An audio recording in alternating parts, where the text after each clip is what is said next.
เป็ดปีเป็ดบริเป็ดธรรมชาติโอ้เฮ้ยแต่แย่โหละซอกหยิบปัดเงือดเลยเป็ดตะกี้ไกลมากหวยแม่โถเฮ้ยปัดหนักหนาสาหัสปีบปีบแม่เราตื่นเลย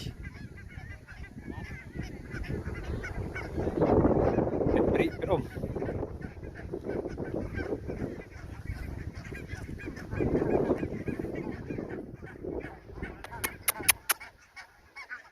เป็ด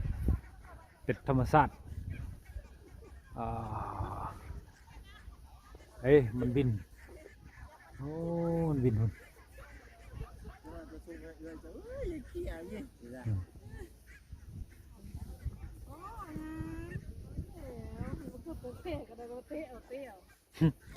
ให้เหยียบตีนกันได้พวกนี้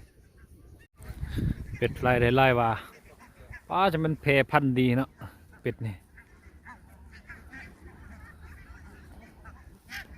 แพร่พันธุ์มากมาย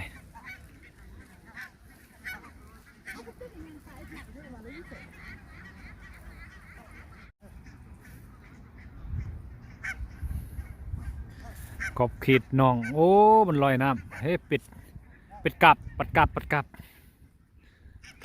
กลับโอ้บ่หนาวเซยลอยน้ำปูจักหนาวเซยเนาะเป็ดนี่คุณขอบเขตวนมาหากินน้องใหญ่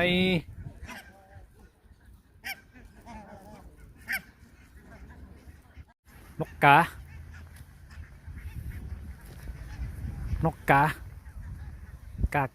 กา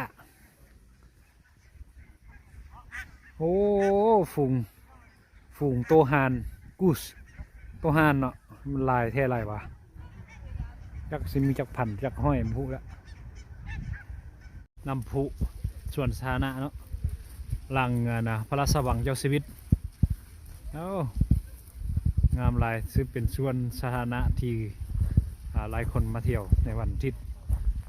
สดๆมันงามลายน้ำพุค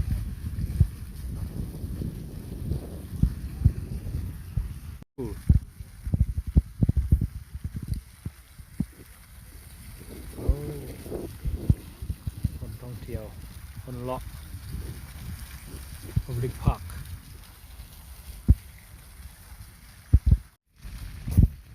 น้ำพุอันนั้นเป็นพระราชวังที่เห็นนี่พระราชวังโซชีวิตปัจจุบันเป็นอยู่นี่แหละนี่ก็เป็นบอนท่องเที่ยวเป็น Public Park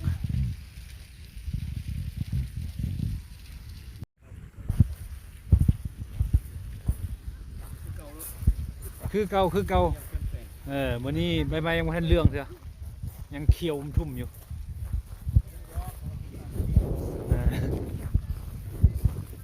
นี่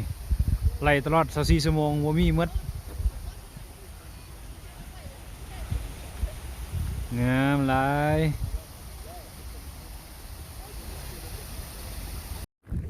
น้ำพุโอ้ทางนาน้ำพุงามหลายใบไม้กำ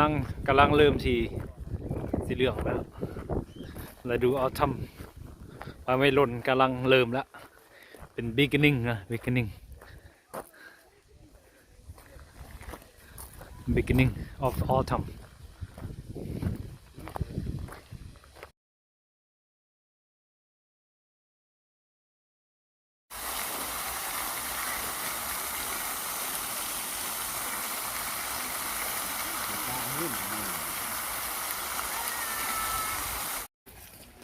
ต้นไม้